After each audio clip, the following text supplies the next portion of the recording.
you got to feel it to heal it. Like, you got to get back into that place Mm. where it started. Because there is this theory that if you get traumatized as a child specifically, part of you stays locked in that trauma for the rest of your life, you know? And if you look at the amygdala, the way the amygdala works is it has no sense of time.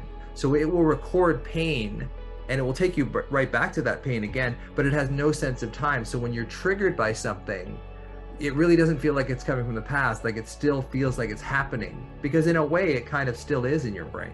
So that's one of the things we have to do, is bring people into the present moment. Exercise, you know, being aware of your body sensation, that's one way of like bringing yourself into the moment, because all anxiety is essentially worry about the future. It's always about the future. It's never about what's happening right now. It's like what might happen. Right. Hello, we can't see you. We wish we could. It's very upsetting, but that's all right. We know you're there and you're listening and paying attention. I've learned a few things about Dr. Russell prior to our engagement with all of you, and that number one is that he did some stand-up comedy back in the day, as so did I. And I also found out that he's mildly irreverent, which has probably had something to do with the way his comedy turned out on stage. I know mine certainly was mildly irreverent, probably stuff you can't even legally do anymore. But anyway, it was the 90s. But, you know, it's interesting. One of the reasons why I'm really excited to have you on is because one of the things that I deal with still to this day, and I'm sure a lot of things don't go away just because you know how to handle certain things. But I've dealt with anxiety ever since I was a wee lad. We had alcoholism in the family, and I had a speech impediment, and we moved a bunch of times, and life was pretty rough. I mean, you know, everybody has a tough upbringing. I know you had some issues certainly as well, and I suppose you will get into those, or you won't, whatever, depending on how you want to. You can ask me anything, Tony. All right. Yeah, I mean, you know, your dad suffered from schizophrenia as a kid, so I can't imagine that was an easy way. I certainly would create some anxiety, man. I would think, holy smokes. You know, my father was in the military; he was a tank commander, and so he would bring a lot of that Army stuff at home to home. You know, I don't know if you ever saw the movie The Great Santini. I did. I was raised by that gentleman. Okay. So, you know, it is what it is, and you dealt with it the best you can. Or you didn't. But the reason why I'll get back to the reason why I'm super excited to have you here is because I know for a fact that, you know, life and times with people these days, it's difficult. You know, there's a lot of tough things.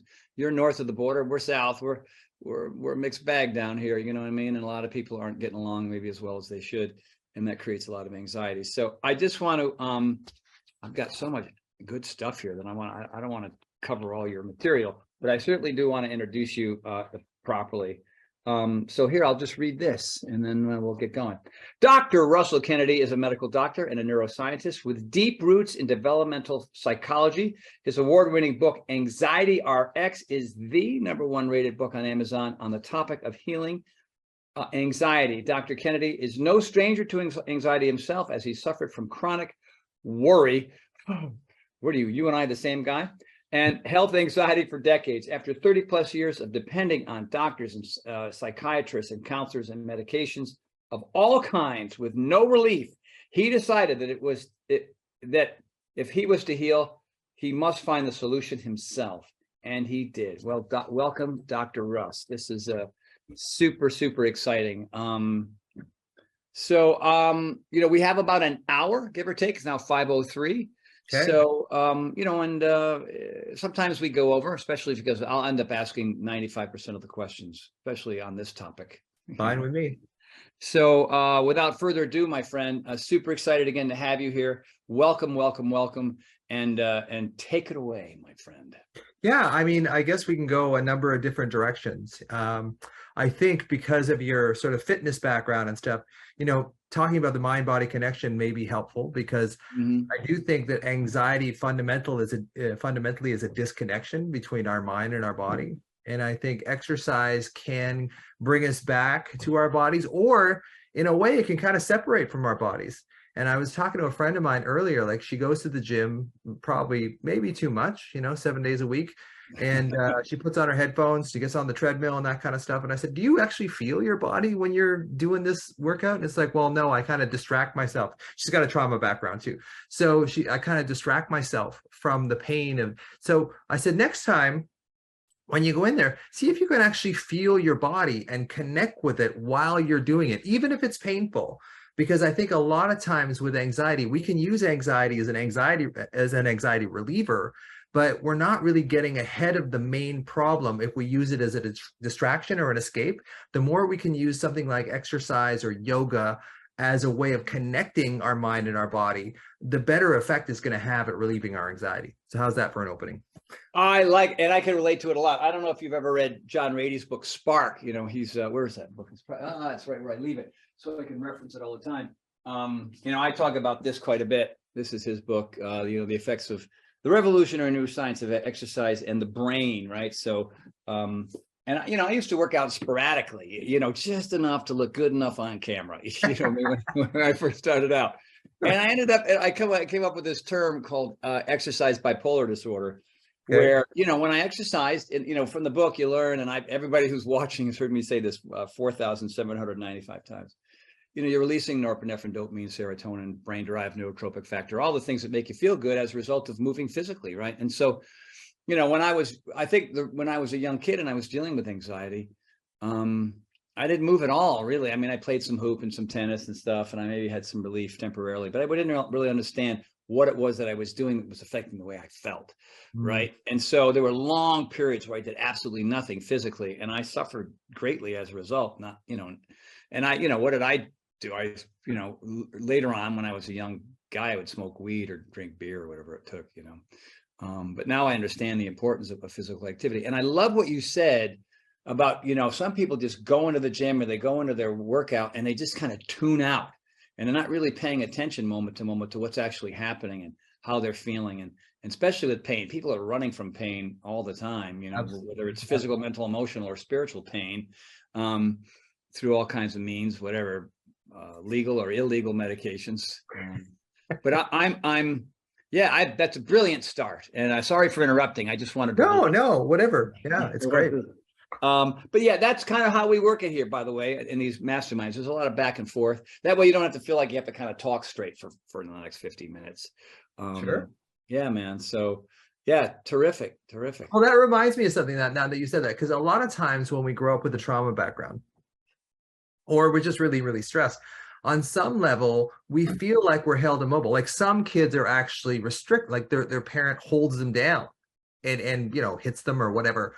But with my dad, like when he would go manic, that was pretty upsetting. But when he would get depressed, I would wonder about, you know, suicide and that kind of. So I didn't feel like I could leave the house, right? Because I had to watch him. Or I felt that I had to watch him. So there's this overt immobility, which is actually being held down by a parent and maybe abused. And then there's sort of covert immobility where you don't feel like you can, you know, you can kind of move freely because, you know, you have to kind of watch the parent in a way. So I think that movement, and I draw attention to for a lot of people who were actually physically held down, when you're exercising, really feel the expanse of moving around, like feel your body. And Erica Hornethal wrote this great book called Body Aware. And she mentioned in that book, she said, you know, when you're doing your yoga, like really feel the poses. I mean, people say feel it, but really go into almost feeling like the connective tissue, like feel it. Because I became a yoga teacher back in 2007. I've kind of done everything. I'm like 62 now. Yeah, you and I are in the same vintage, you know, right? Yeah. I'm a bit of a master of none, you know what I mean? And a jack of all. That's kind of what. Yeah. You're probably more of a master of a few things, but so interesting that you found yoga tell me more about that. That's really interesting. Well, my girlfriend at the time was a yoga teacher, right? And so I was going through really bad periods. When I moved I left my practice in Victoria, my medical practice in Victoria, because it's a relatively small town compared to Vancouver. Vancouver's got like 3 to 4 million people and a lot more comedy clubs. So I actually started getting into stand-up comedy here in Victoria. I loved it. So I wanted to do more of it. So I had to move to Vancouver for that. So what I would do is I would work at an urgent care clinic as a doctor in the daytime, and then I would go out and do the comedy clubs at night. So, and that was actually really fun. And my girlfriend, I bet you had a unique take as a doc doing comedy. I mean, I'm sure you tied it all together on the yoga. Oh, sure. Must have done like a doctor with health anxiety. Because that was my big, how it manifested with me. The anxiety was in health anxiety. You know, so if you have a doctor with health anxiety, probably a bad scene, you know, it's like a tree surgeon afraid of sap, that kind of thing. You know, it's one of those, yeah, it is really. I used to have this joke about here in Canada, because it's free, I could order tests on people, and I can also order tests on myself. So I would be paranoid about like a headache being a brain tumor, or, a gut pain being another tumor of some kind. And so I could order these ultrasounds on myself. I could order an MRI on myself. I think I probably even had a couple of pap smears in there somewhere. I was so paranoid. So it is one of those things that boom, boom. I have to have had that. Yeah, yeah. Yeah. So it was one of those things. I think health anxiety, I mean, I became a doctor, I think, to try and get some power over illness, because I watched my dad really suffer and not really be helped by psychiatry or any of those things. And to be honest, I think if my dad presented today with the same symptom complex, they still couldn't do much for him. So maybe psychedelics, I don't know. So that's another sort of another, point we can talk about. Another avenue for people are starting to take now. Yeah. Yeah. So I think the thing about the psychedelics is that it really exposes a part of us that gets too protected, because I have this saying, it's not my own saying, but you got to feel it to heal it. Like, you got to get back into that place where it started. Because there is this theory that if you get traumatized as a child specifically, part of you stays locked in that trauma for the rest of your life, And if you look at the amygdala, the way the amygdala works is it has no sense of time. So it will record pain, and it will take you right back to that pain again, but it has no sense of time. So when you're triggered by something, it really doesn't feel like it's coming from the past. Like, it still feels like it's happening, because in a way it kind of still is in your brain. So that's one of the things we have to do, is bring people into the present moment. Exercise, being aware of your body, sensation. That's one way of like bringing yourself into the moment, because all anxiety is essentially worry about the future. It's always about the future. It's never about what's happening right now. It's like what might happen. Right. So that's such a simple thing. It's such an obvious thing. But when you say it out loud, you go, oh, dang, it's interesting. This morning I was working out with a couple of buddies, and my father came up as a topic. You know what I mean? Whatever. I don't know how the things, it's like my father's been gone since 2014. Okay. You know what I mean? And we had a very interesting relationship. One good way to put it over the years. And my friend was like, it's interesting. Your dad always pops up. So obviously you're still, he's been gone since, he's been gone a while. And he says, obviously it's still in there. There's still stuff that you're dealing with, and he's not even around. You know what I mean? Yeah. So he says, and then I thought to myself, when I went to a therapist a while back, I remember she was saying, you got to forgive your dad at some point. You know what I mean? And here I am still bringing him up as an enemy when I'm still a grown man after he's gone. So I don't know. There's some things here that I still haven't maybe completely dealt with. Well, I still have issues with my dad too, and he died 35 years ago. So like I said, the amygdala never forgets, and it actually drags you back. So sometimes when I get upset, when I get really deep into my health anxiety, which I don't so much anymore, but when I used to, it would kind of drag me back to that frightened 12-year-old, watching them take my dad away in an ambulance to the mental hospital for a 6-week visit, and not a fun one. So I think that, we're learning a lot more about neurochemistry, neuroscience. But the funny thing about neuroscience is we made such incredible discoveries in neuroscience in the last 20 years. But not a lot has really changed our clinical management in a lot of ways. So, I mean, I think healing is still, becoming, making love accessible, especially love for yourself, which starts to sound a little, kind of woo-woo and out there. But it really is like love and fear are really the only thing that we live with. And the more we have this kind of closed box, and the more fear we push into that box, the more love we push out. And the more love we push into that box, the more fear we push out. And from an evolutionary point of view, human beings have a fear bias in their brain because it kept us alive. And now you COVID, you look at all the stresses in the world, money stresses, all. So we're wired. We have this Stone Age brain in this digital world. So we're wired to worry. We're wired to worry. So unless we find a way of loving ourselves and loving, our spouses and our partners and being connected to ourselves, our box is just going to fill up with fear over the years. And that's why people do okay until they're like in their 40s, and then things just start to collapse. That's what I find anyway when I'm working with people.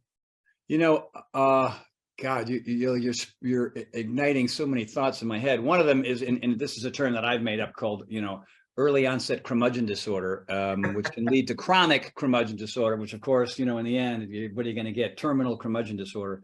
And I noticed that a lot with people in my age group. I mean, I'm 64. You said you're 62? I'm 60. I just turned 62 yesterday. Dude, you're doing something right, man. You don't look Yeah, anything close to trying. that. You know what I mean? Me, it's all lighting, smoke, mirrors, lighting, and makeup. That's pretty much how I get by. And the exercise and good hygiene, I think, and hydration and proper sleep. And getting off the hooch certainly helped me a lot about 20, 30 years ago. Yeah. But it's interesting, you know, here's a story. There was somebody parked illegally on my street yesterday, and I came out, and they were parked under the no parking sign. And this is an area where there's a lot of people parking their cars and walking their dogs and riding their bikes and everything else.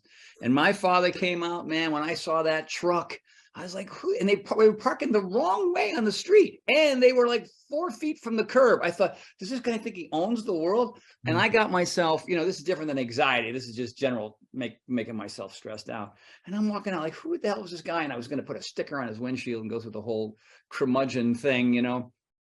And then a gentleman was running up, an older gentleman. He was probably my age, you know what I mean? But he was grayer and kind of weather beaten, probably from being a runner. And he had his Boston Marathon t-shirt. And he says, "Hey, man, how are you? Beautiful day." It was his and his son's truck. And he was just in the best mood. Yeah. He had just gone for a run. He was saying hello. And all of a sudden I found myself like, I want to be mad at this guy, but I can't because he's so upbeat, you know what I mean? And he goes, "Well, we're going to be leaving in about 15 minutes. My son's riding his bike. We'll be right up." And, "Oh, man, look where you live. How fortunate are you? You're right here. You're right next to the bike path and everything else. Man, you must feel just blessed every day." And I'm like, "Yeah, but I want to be mad at you, man. Yeah. You won't let me." You know what I mean? Was And he picking up some Coke or something? Like, why was he so happy? Yeah, you know what I mean? Because he was out. They're from Washington State. They were down here Okay. visiting, and he and his son was on his mountain bike, and he was on his run. And I just thought, you know, here I am, my curmudgeon disorder has kicked in. And, you know, the guy wasn't like he had parked in my lawn or Right. you know what I mean? Or Yeah. his dog pooped on my stoop. It was just a guy with his kid, you know, out from Washington, enjoying the great day. And so I felt that anxiety come up from and then all of a sudden he dissipated it and I wasn't able to do it on my own. And I was a little disappointed with myself. So lesson learned there, you know, on the, you know, just trying to see the glass half full more often, you know, if I can. Well, you make a good point though, Tony. It's like, I think with men, classically, we're not as emotionally intelligent as women. Typically, we don't use the same language as women typically to describe emotions. I mean, I think they did a study years ago, don't quote me on this, but basically I think what they did was they put men and women in MRI scanners, and then they would flash words like compassion, you know, and grief and whatever. And about 14 places in the female mind lit up in the fMRI, and then about 4 places in the male's brain lit up. And then there's this book, How Emotions Are Made, by Lisa Feldman Barrett, which is a great book. And she talks about the more emotion words that you actually have in your vocabulary, the more emotionally intelligent you'll be, which is really interesting, you know, just having the word to describe it. So coming back full circle, sometimes with men, because we don't have the language to really process this stuff, is that it comes out in irritability, you know, and it comes out in anger, and it comes out in antagonism. You know, so it's like you see people with anxiety. Typically, women are much more aware of being able to describe what it is. I didn't even know I had anxiety till I got into med school. You know, I knew I didn't feel good. I knew I was like looking for the other shoe to drop all the time, but I didn't really know I had anxiety until and people read my book and they send me a message saying, "I didn't even know I had anxiety till I read your book." And it's like, well, I don't know if I'm doing you any favors, you know, by really telling you what you're sorry for helping you pick that scab that exactly. you know. Yeah. So I think that's in men, you know, it shows up differently in men than women. So I think we have to just be really aware of how it's like men typically aren't going to come into therapy and just sort of say, you know what, I'm having trouble emotionally, I'm having trouble connecting, whatever. I mean, that's how it works, is anxiety basically shuts off your social engagement system, you know, eye contact, tone of voice, prosody of voice, body language, facial expression. It shuts that off because from an evolutionary perspective, when we're stressed, when we're in survival, we don't have to be emotional and connected. You know, when we're running away from the saber-toothed tiger, we're not going to go, hey, Bill, how's it going with the wife? Like, it doesn't work that way. So we shut off the social engagement system. Trying to come up with the right phrase to keep the saber-toothed tiger from chewing on. You know, and honestly, let me talk compassionately to you right now. Sure. Not possible. Yeah. Sure. You know, when it comes to vocabulary, that's so interesting that you're saying that. I just find that incredibly fascinating, because if I look at the experience that I had with this old, and his son came up later, and his son had kind of a different vibe than his dad. You know what I mean? Not that he appeared to be defensive, he just wasn't as friendly as his father was. You can tell that his father was a sophisticated, intelligent guy, just from the short conversation that we had, and how he was able to engage me in such a way that he completely turned me around. And I noticed what he was able to do based on his choice of words is that he forced me to change the way I communicated with him. Yeah. Because I was ready to say, hey man, I don't know if you know, but you're parked illegally here. You parked the wrong way. You're 4 feet away from the curb. I mean, I don't know where you're from, but we don't, we follow the rules around here. So, if you don't mind, you should probably move your truck. And that's how I was going to talk to the guy. You know what I mean? And then he's Mr. Hey, what beautiful day. I'm like, you know what? Yeah, it's like it was like I was about to go 100 miles this way, and I was like, I gotta, because I don't want to be that guy. Like, here you are being so pleasant and nice and sweet. So the words that were about to come out of my mouth, or started to, I had to swallow some of those and regroup and dig into my brain and go, you have to communicate with this person a different way, purely based on the way they're communicating with you. So it was just fascinating, and you just kind of nailed it, man. That was really cool. Well, it's probably part of your personality, Tony. You're probably, underneath it all, you are a connector. Like, I've watched you for years. You are a connector. So you don't want to actually go in there and go, hey man, your truck's in the wrong way. What, you want to connect. So when the guy offered you that opportunity, you took it. Now, somebody who was a true curmudgeon, or was dealing with, say, anxiety, depression, wasn't feeling well, may have just, despite how well this guy was interacting, said, hey, you know what? Move the goddamn truck. So I think emotion brings out our real personalities in a lot of ways. As far as the positive ones go, as far as the negative ones goes, they're usually reactive. Like, the negative things are usually these reactive programs that we learned in childhood to protect ourselves. Not always in childhood, but typically those angry emotions are usually protective. Okay, so here's my first question, and I hope this doesn't steer you in the wrong direction, because I kind of love the way this is going between you and I, and hope everybody's enjoying it. And by the way, Monique, if there's questions coming up, ask the folks. They'll start popping up over here. Oh my God, what was I going to say? Senior moment. Oh, here it is. How would you instruct folks who are struggling in these areas, with anxiety and stress and whatnot?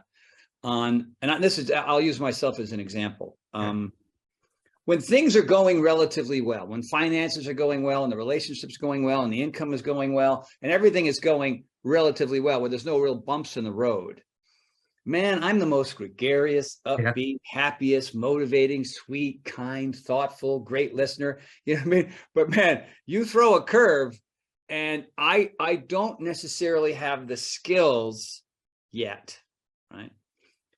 To be able to kind of brush it aside or work it out, so that I can kind of continue to go on that sort of easy peasy path that I'd like to go on sometimes. Like, what I would do sometimes, I would just stop and I would take 10 deep breaths, or I would count to 20 backwards, or whatever it is, to sort of say, okay, time to regroup here. But then sometimes it's just in me, you know what I mean? And it takes a workout or time or something to let it pass. And sometimes when I'm really thrown off and somebody's down my throat about something, I can't be the diplomat. I don't have that skill. I don't know how. Well, a lot of us do. And then I'm like that nervous energy that comes up, and you're shaking, and it's like, oh God, you know what I mean? I wish I could be more, I don't know, better at that. Yeah, well, it sounds like you kind of drive yourself a little bit too hard. Totally.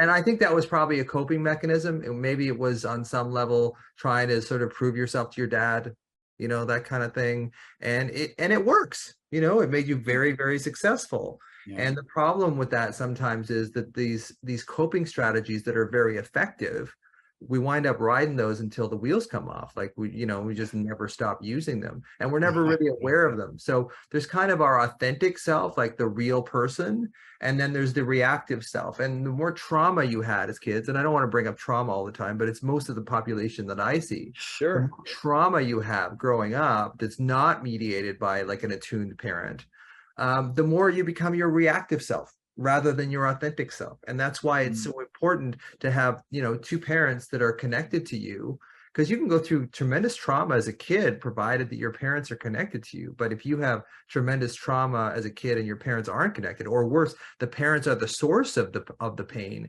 that's a recipe for like long-term anxiety, depression, eating disorders, personality disorders, all that stuff. It really does come from that place. It's funny because you're tapping directly into one of the books that helped me early on, called Romancing the Shadow by Stephen Wolfe. Oh, yeah. You know that book? I read that long time ago. Yeah. Yeah. I mean, and I love the terminology. It's been so long ago. I don't know if it's your authentic self or what was the other version Reactive. of you? Your reactive self. Yeah. That's kind of where people live. They have that person that is thoughtful and honest and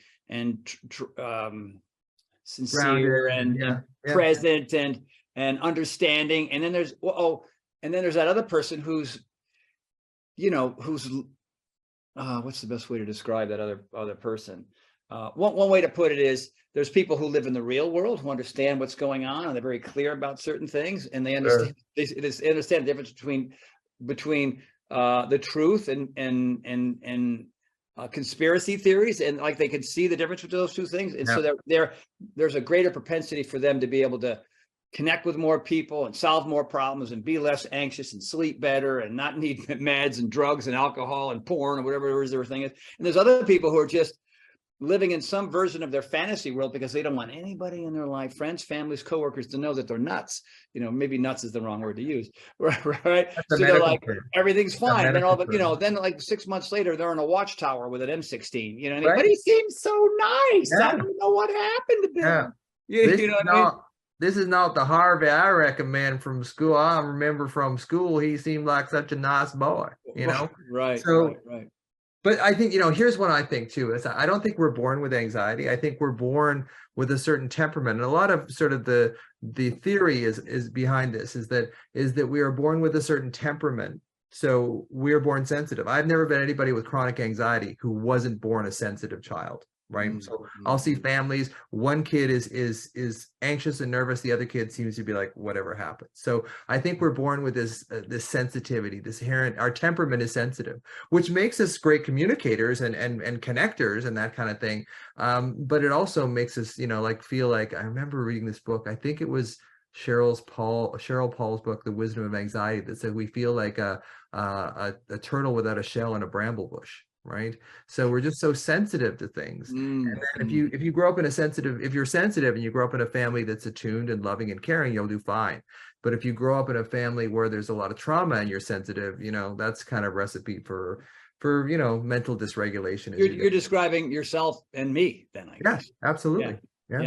Yeah. I mean, our house had a lot of turmoil. We didn't discuss any of those things. Everybody was on their best behavior outside of those four walls.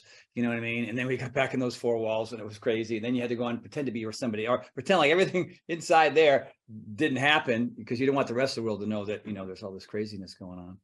Did you have extended family, Tony, around? Like, did your dad have brothers or sisters or whatever? Like, my father had, we moved to a part of the country where nobody else was. Right. So everybody was in Rhode Island. We were in Connecticut. I mean, we weren't that far apart, but we only saw people twice a year, 4th of July weekend and Christmas, or Thanksgiving. So it was me, my mother, my two sisters, and my father was on the road Monday through Friday. Right. Work. Right. That's really isolating. I see that with a lot of families who try. I had that too. Like, my mom and dad didn't really have a lot of friends because of my dad's mental illness and stuff. So, and all of our family was in, 3,000 miles away. So it was just the four of us, my brother, myself, and my mom and my dad. Which kind of, pressure cooks you, because you don't see any other, varied views of the world. Your view of the world you gotta just grandfather this idea that this is how everyone lives. And then you go over and you see these extended families having these picnics and you go, what is this? Like, You've got cousins, like you've got people. There's like 25 people here, and you're all related to them. Does that happen? How does that happen? Right. Right. You know, it's funny in my family, we have my father's side of the family and mother's were pretty big. My mother had she had 3 sisters and a brother, and they all had a bunch of kids, and they lived in Rhode Island. And when you were all growing up, when you were all youngsters, Yeah, you didn't know about any of the stuff that was going on no, in anybody's house, right? no, Everybody was trying to do that leave it to beaver thing. You know what I mean? And then as we were getting older, it's like, holy smokes, everybody, you know, adults who are able to at least communicate, you know, you'd be at some family thing and you'd see some things go down that you never saw before.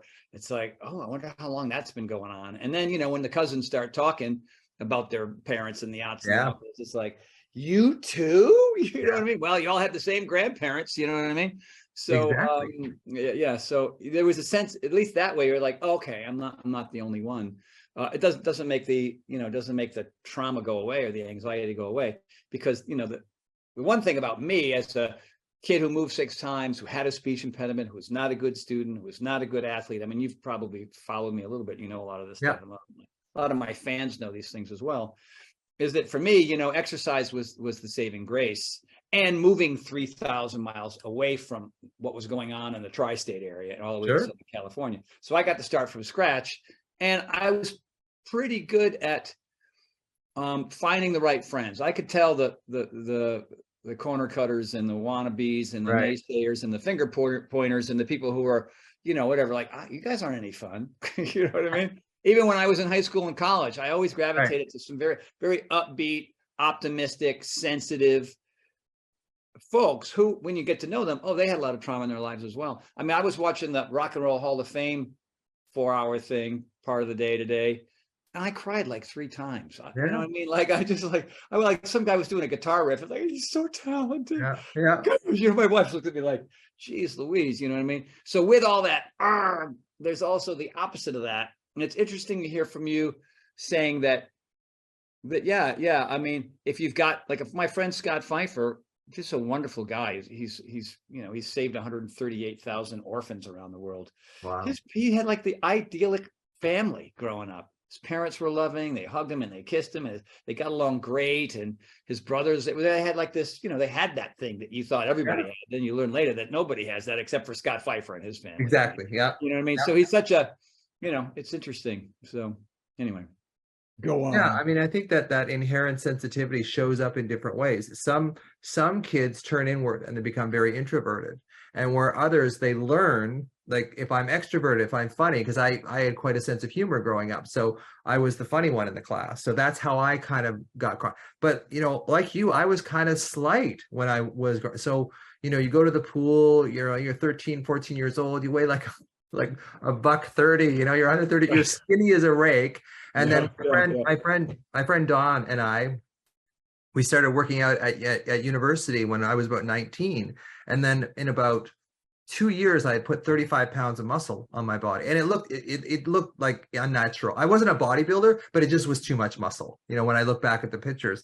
But the men, I didn't have any problems with men after that, like bullying me or, you know, trying to stand up in front of me or push me, you know, in a way that I wasn't comfortable with or whatever. So I just noticed, like, hey, this actually works, this whole kind of building your body, so it was like, it built in my mind, like, oh, hey, this is a good thing to do. So I started working out, and I, to this day, kind of work out not for the health benefits. I work out because I want to look good. You know, Oh, wow. Wow. that's my main thing. Like, but it's my Wow. own little deal, right? So Wow. I will go, and I made the mistake of a lot of people, a lot of men when I was younger, is I would work my upper body, you know, but I wouldn't do much for my lower body. So I'd Yeah, have, like, because nobody really looks at that or sees that anyway. And yeah, you're you got the covered up long with a shorts. pair of sweatpants. Yeah. When the board shorts came out, it was perfect. You know, they hide the quads that didn't have. Right. You know, it's funny, dude. Every time you bring something up, it just like, it conjures up all these different, you know, books I've read and people I've met and experiences I've had. One of them is, you know, there's a lot of people, not maybe who are an exaggerated version of you are, you know, who have body dysmorphia. Yeah, Like, I see a lot of people who've done my programs and other programs, and it's all about the aesthetics. It's all about trying to overcome whatever trauma they were dealing with as a kid. And if I build this armor around me and I appear, I just play without having to say a word, I appear intimidating, then good, I don't have to deal with all that conflict. And people make point. And by the way, as we get older, most adults don't do that anyway. Like they're not, they're not poking. You don't have a locker anymore to be shoved into. You know what I mean? It's like, no one cares. Hey, I know you're 65. Let's go find a school so I can show you in a locker. You know what I mean? But they're still at that age. And for me, for me, it was about aesthetics. It was about ego. It was about, working as an actor, working as a young model or whatever it was. And it was the same thing as it's for you. It's like, if I have more muscle, I'm going to be left alone. Yeah. You know what I mean? But then at a certain age, I think probably in my late 40s, it became less. It's still about that a little bit because, I'm on camera. And so it's not like, geez, Tony's fat. I don't think I really want to work with him anymore. I do it purely now for my head. For me, it's about everything that Rady talks about in this book. Right. I know when I work out, I feel better. I know when I do yoga, the sensation is like I just smoked the most perfect blunt. You know what I mean? Without having to put that junk inside my body. Right. And so for me, I don't want exercise bipolar disorder. I want that even keel mental and emotional state that I get from regular 5 to 7 days a week of exercise. Now, for me, like today, I got up this morning and I went in there with some friends. When I started, it's like, oh my God, it's chest and back. It's like my favorite day. It's like we're going to do push-ups and pull-ups and bench pressing and break out my tonal and do some fun stuff on that. And I was like, fellas, let's just see. And I look around and I ended up, because for me, they never know what I'm going to do. And I never usually know 10 minutes before. I'll just kind of look around because, the Rolodex is pretty massive in there. All right, we're going to do double Bosu stability ball push-ups. We're going to do plyometric wide to narrow pull-ups. We're going to do like corkscrew pull downs. I was like, yeah. And they're like, holy smokes. I thought you didn't want to work out today. And it's interesting, that process of waking up, not wanting to be there. And then some spark that's, I don't know, goes back that says, you know what, don't just kind of play here. Let's get busy with this thing. Yeah. And intuitively, like, my whole thing is do your best, forget the rest. If I've created something that's going to be way too hard for me, sort of, then do less reps, decrease your range of motion, pick a lighter weight, whatever, but I'm still going to do those exercises.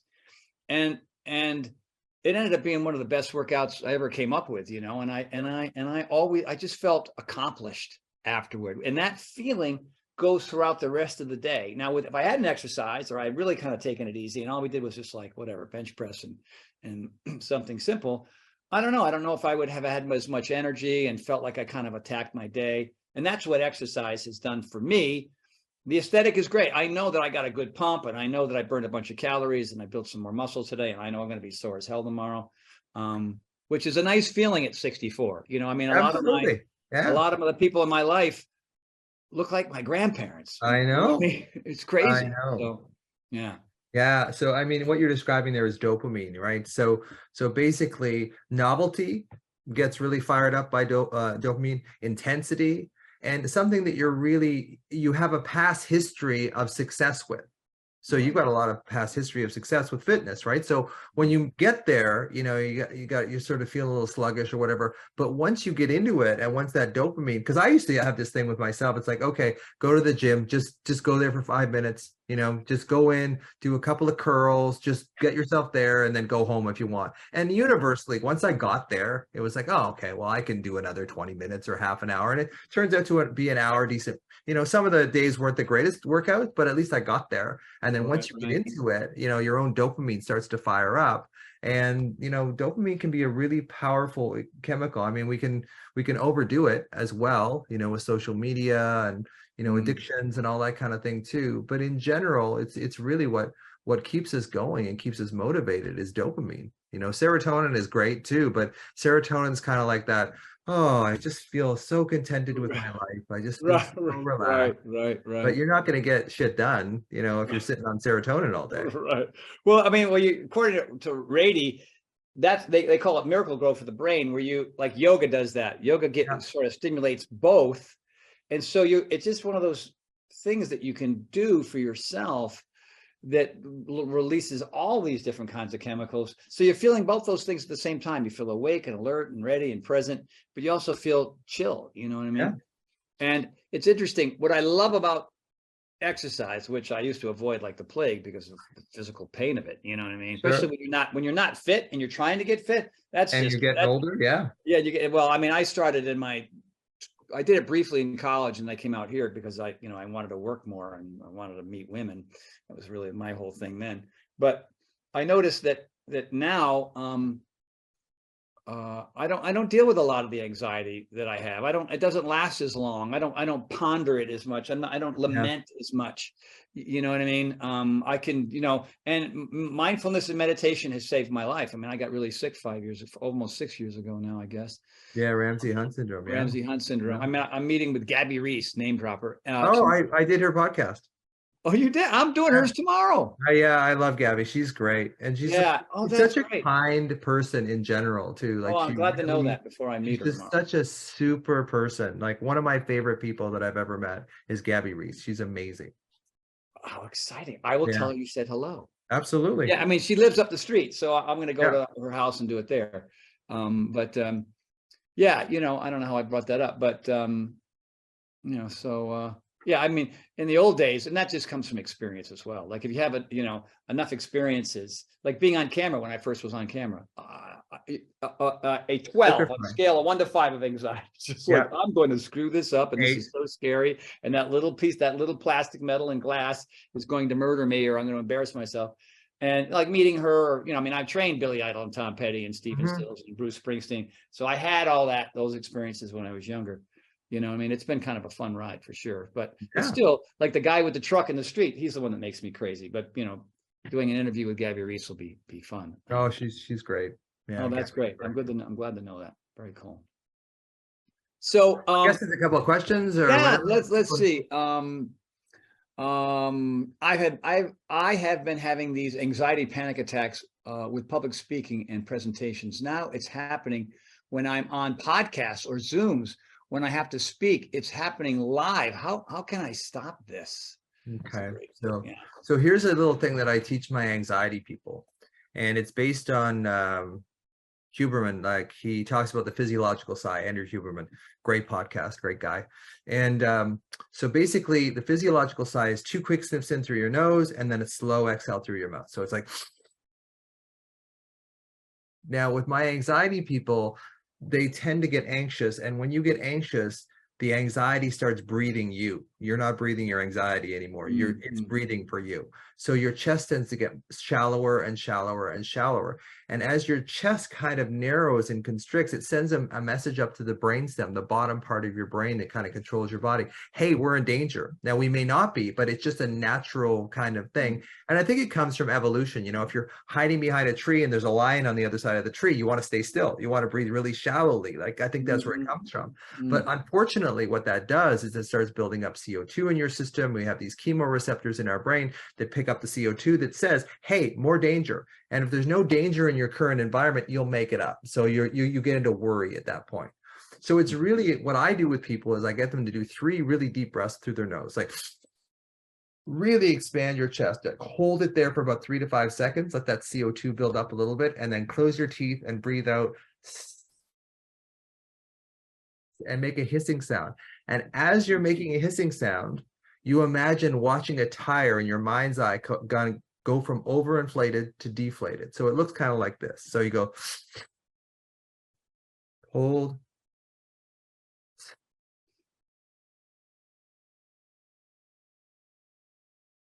and really try and elongate that exhale, because that's what really induces the relaxation response.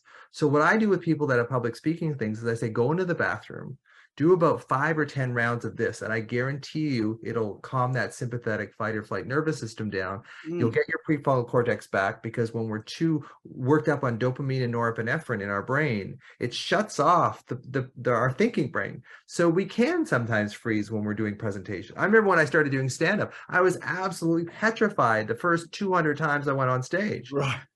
So you just have to, and you just have to sort of work your way through it. But if you can get your body relaxed before, and even better than that is doing that exercise every day to start teaching yourself, hey, you know what, when I feel calm, because usually we don't pay any attention to our body until we start feeling really nervous and anxious. like practice doing that, like in the grocery store, like just, just practice learning how to breathe better so that when you do go into these pressure packed situations, you've got a template that you can use. And the little story that I tell is, hey, Tony, like I'm going to take you to the basketball court, January the 8th. And we're going to shoot 10 foul shots. And if you can make 3, I'm going to give you $5 million. Now, are you going to start, practicing the day before? No, you're going to be out there every damn day shooting foul shots so that you'll make 3. So it's the same idea. The more you practice this new way of breathing and this more regulated type of breathing, and you start noticing, your brain starts conditioning itself to realize, hey, when I breathe like this, my body actually relaxes. I stay in control of my mental faculties. This is great.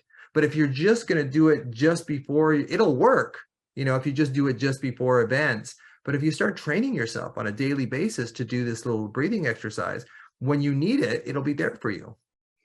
Oh, I love that. It's interesting. I've been on stage with Brendan Bouchard. I don't know if you know who Brendan is or his. I know him. I haven't run into it, but I know of him for sure. And, Brendan's back there doing, a lot of different, physical movements, a lot of kind of tapping into his meridians and whatnot. He kind of does a little qigong. All kinds of stuff. I usually just sit in a chair, you know what I mean? He's like, what do you do before there's like 4,000 people out there? I go, I just sit here. I sit in a chair, man. Sit in a chair, you know what I mean? Because I don't want to expel any energy until I turn that corner and I see everybody. Because I'm prepared, obviously. Oh, interesting. Yeah. Yeah, like for me, it's almost nothing. And then on occasion it does kick in, especially if I haven't been on stage in a while. And I love what you say, because you are, and I've said this before, and I love everything that you say that agrees with everything that I do. But you are the source. Like, but before, when I would perform in college, I was always high or almost drunk. Right.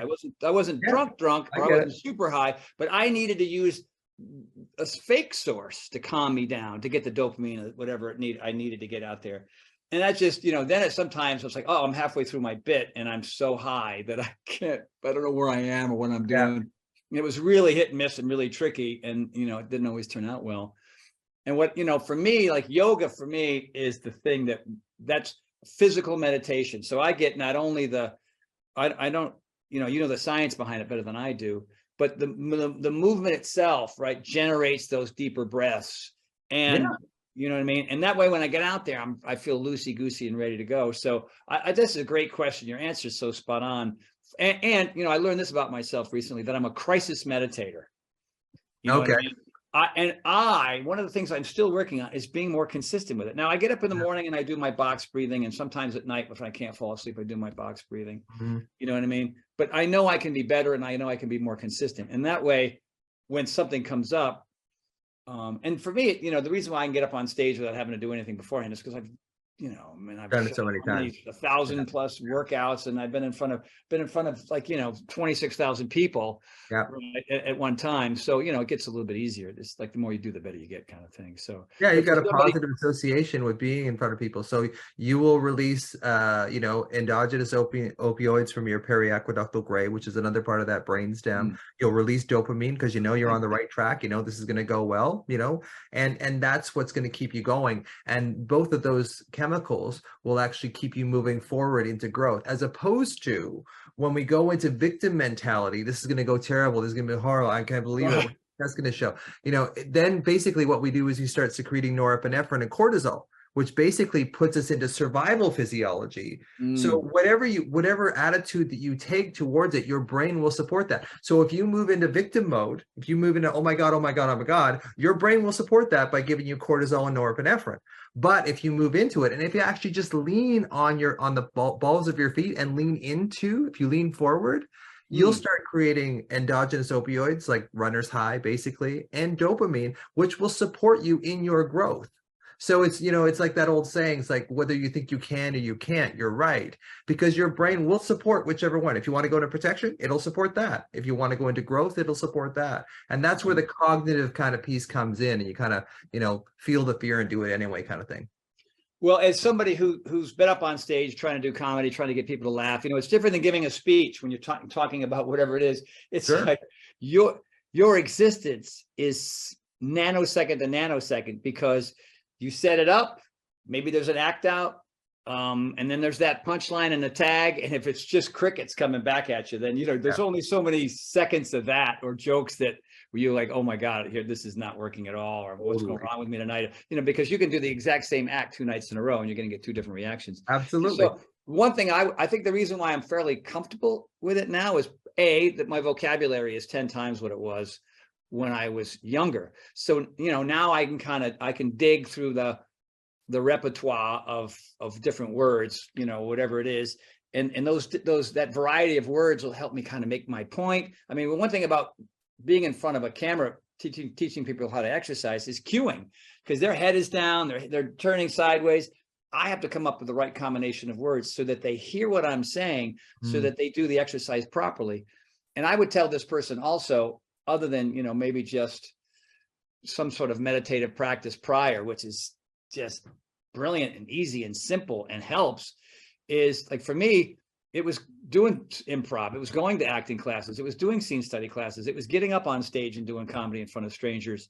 Like, talk about how to thicken your skin. You know what I mean? Yeah. Like, and that's all dopamine too. That's all dopamine too, as well. Yeah. Like when you overcome an obstacle, you get a giant rush of dopamine. There's this thing called reward prediction error. So basically, for me in university, I had to get really good grades to get into med school. So what I would do is I would go, say it was the winter session, I would go in there December the 15th or whatever, when the grades are posted. And I would think, okay, I did this well on the exam. I think I did this well. I think I'll probably get like 85%.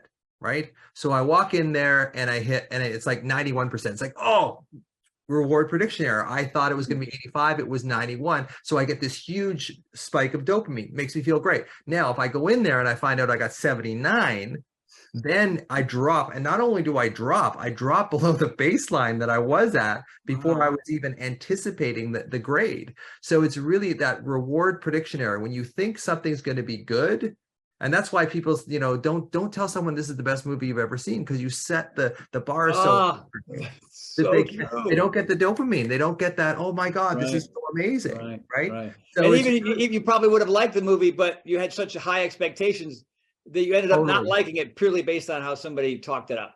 Totally. And that goes with dates, first dates, you have this thought of, oh, this is going to be great. I'm looking forward to like meeting this new person. She sounds so great. I've been talking to her for like 4 weeks online, and you meet them and it's kind of like, this is really not what I kind of hoped for. Right. Or this is the greatest woman in the world. So, that reward prediction error comes in again. So we're always trying, this is basically gambling as well. Slot machines, you expect it just to go like cherry 7, grape, whatever it is, I lost, whatever. But then when you hit the bar, bang, dopamine, and that's what keeps you coming back. Intermittent reinforcement is the most powerful form of reinforcement there is. Award prediction error. Reward prediction error. Such good stuff, dude. This is fantastic. So someone else says, I told that visceral shaking happens just after the peak of alarm, but it seems like shaking makes alarm worse. Is this because we're shaking makes us more aware of our bodies?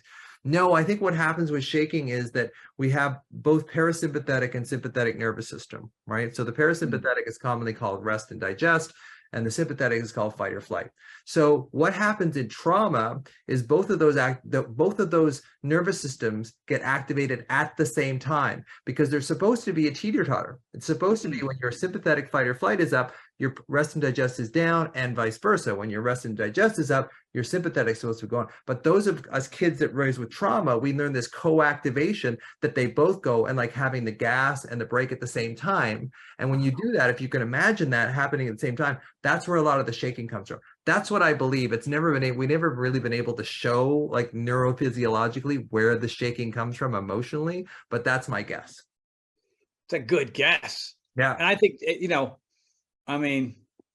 I would think that that the average person who kind of goes through that shaking, if they have a better understanding, well, that would be that could maybe mitigate it next time down the road or something. That's a great point, Tony, because I think that there is a type of therapy, I can't remember, it's like RET or something like that, where you actually take the shaking and you tell yourself, this is me releasing trauma. This is me releasing pain. And sometimes when I say that to people, they will start getting into like tearful sessions, or they'll dissociate because the emotion's just too much.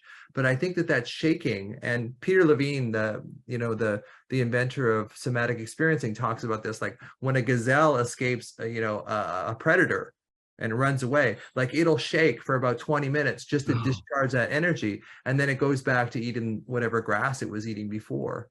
I don't know if gazelles eat grass. They must. Yeah, something, whatever they eat, shrubs, berries. Maybe they eat Yeah. shrimp. I don't know. This is fun. I like this is fun. Gazelle. Yeah, that I want to see video of that. That Yeah. would go viral. You got a gazelle eating TikTok. shrimp. How did you get near that shrimp, gazelle? Yeah. Awesome. All right, here we go. Here's the next one. How do we stop fear-based anxiety from accelerating as we age? The older I get, the more anxious I have. We were talking about early curmudgeon disorder, right? And the more fearful I become of bad things happening. Oh my gosh. Well, we touched upon it a little bit, but how would you answer that? Yeah, I mean, basically, this is where the woo-woo part of Dr. Russ comes out.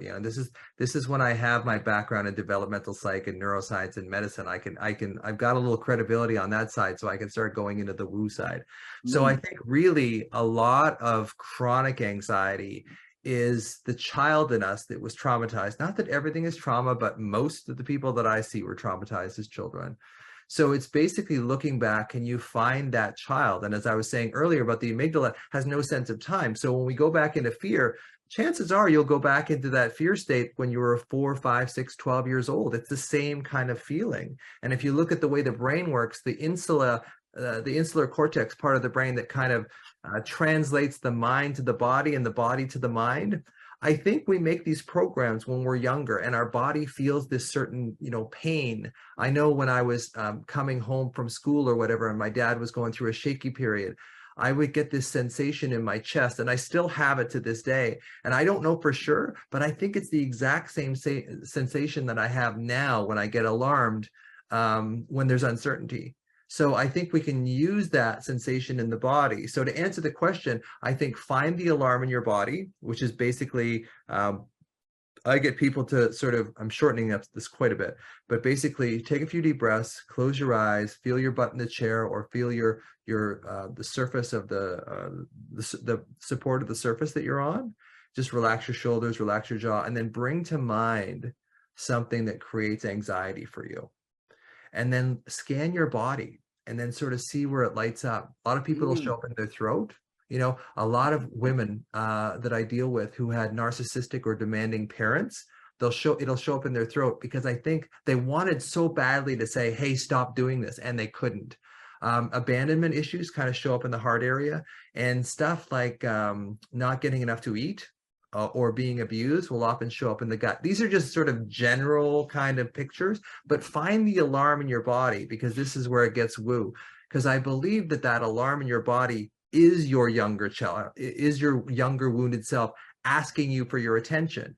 And because we don't want to go back into that child, because that child is what holds our pain, we don't want to go back there. So the child feels abandoned. And when the child feels abandoned, of course, they're going to get more alarmed. And when we get alarmed, we start paralyzing the part of our brain that would actually tell us that the thoughts that we have aren't actually real. They're not actual reality. So we get kind of double whammied with our physiology. So not only do we make more worries, because when we go into survival mode, we start looking for threat preferentially as an evolutionary basis. Like when you get stressed, you look for threat. And if there's no threat around you, if you're just, sitting there with your covers up to your chin, then you have to make it up. So then you'll start making up worries. And because you made the worries up, you believe them because you made them up. Right. So you're going to make up, and you're going to make up the worst worries possible, because that's going to make sense of this alarm that's sitting in your body. So the short answer is find the younger version of yourself. I know that's a big ask. Find the younger version of yourself, connect with that younger version, see them, hear them, protect them, and love them now that they so badly needed back then. And that's really how you heal chronic long-term anxiety in 90 seconds or less. What do you think about the idea? And this is my practice, is in regards to this very thing. I remember having done this once. It changed my life. It moved, I moved it in a completely different direction. For me, a lot of times is I have to take the focus off of me and put it on somebody else. Totally. Like the minute if I'm all about how anxious I am, sometimes all the breathing exercises and all the meditation and all the exercise, then cut it. You know what I mean? I mean, many years ago, when I was struggling in every area of my life, it could have been Stephen Wolf's book. You know, I don't know. It could have been a Richard Carlson book or something. You know, he's a Don't Sweat the Small Stuff guy. Yeah. He did about 5,000 different books of those. And there was a lesson at the end of the book: go out of your way and do something kind of nice or extraordinary or amazing for somebody you're in conflict with. You know what I mean? Like, oh, okay, I'm a selfish son of a bitch. I don't like doing anything for anybody, even people I like. You know what I mean? And so every time I take the altruistic route, you know what I mean? Like, okay, Tony, it's right now you're just in your head and you're struggling. Think about the list of people that could probably use a little advice, or maybe, you know, whatever it is, what kind of, like, for example, Shauna, who's my wife, who I love and adore. We're gonna spend Christmas morning. She's brilliant. And we're going to spend Christmas morning. We've reached out to all our friends. Hey, if you got 10, 15, 20, 35, $50, can you send us, you know, a bunch of socks and t-shirts, some maybe canned whatever food. And we're going to walk the streets of Venice, and we're going to just hand bags out of goodies, toothbrush, toothpaste, blah, blah, blah, you know. Right. I'm sure some folks will get mad and will get rejected, but we're just going to spend the whole morning helping homeless folks and giving them, you know, just some stuff, because they probably are getting nothing that morning. And that, for me, like, talk about the dopamine release and the sense of what's important, and that I, you know, need to be spending time here as opposed to being Mr. Worrywart, you know, when I have a pretty great life, you know. Yeah. And it's connection, you know, connection releases so many chemicals, oxytocin, you know, vasopressin, so many chemicals that make us feel better. And they have a direct influence on the amygdala, which is kind of like, it's called the fear center of the brain, but it actually is more the novelty center of the brain. So it will calm down the amygdala. And if your amygdala is kind of running the show of your fear, or at least the body reaction to your fear and in your mind, you know, you calm the amygdala down, you sort of come back into your prefrontal cortex, you know, because you're not in survival mode anymore, and you can think clearly. You know, there's a part of our brain called the posterior cingulate cortex, and there's also a part of the brain that lies in called the default mode network. Now, the default mode network is what your brain does when it's not doing something specific. So it's kind of like the daydreaming kind of version of your brain. When you're not focused on something, you'll kind of slide into the default mode network. Now, it's also been postulated that maybe ego sits there, maybe self-referential thought, like thoughts about yourself, especially negative thoughts about yourself, may sit there. So when you're not focused on something, and I think this is the reason why when you go through a breakup and you go to work, you feel better while you're at work, because your brain is actually engaged in something. But then when you get off shift and there's nothing but you there, you fall back into that default mode network, which holds a lot of your own judgments, abandonments, blames, and shames of yourself. And then you're faced with that full force. So when you direct that energy outward, you're directing it in a certain way that pulls you out of that old default mode of feeling sorry for yourself or negative or whatever. And that may be the neurophysiological, neuroscientific explanation as to why when we do something, our anxiety kind of takes a back seat. God. Again, not proven, but, you know, theories. I've been doing this for a couple of weeks now, and I have endless numbers of theories as to why the brain does what it does. Well, sounded good to me, I'll tell you that much. And you know, this is I mean, these are practices and ideas, concepts, thoughts, theories that no one's even thought of before. They're just struggling. And so, you know, the more knowledge, the more you look into it a little bit deeper, then maybe people can begin to turn some things around. For issues like health anxiety, where you're stuck in a loop where you consistently come up with new worries, how do you suggest getting out of that loop besides temporary band-aids? Yeah, well, I think, again, and this is a line that stuck with me for my whole career. My developmental psychology mentor is Dr. Gordon Neufeld. He wrote a book with Gabor Mate called Hold On to Your Kids. And basically, he says all anxiety is separation anxiety. And then I tag on to that, and it's mostly separation from yourself. So typically the reason why we have anxiety in the first place is we separated from ourselves.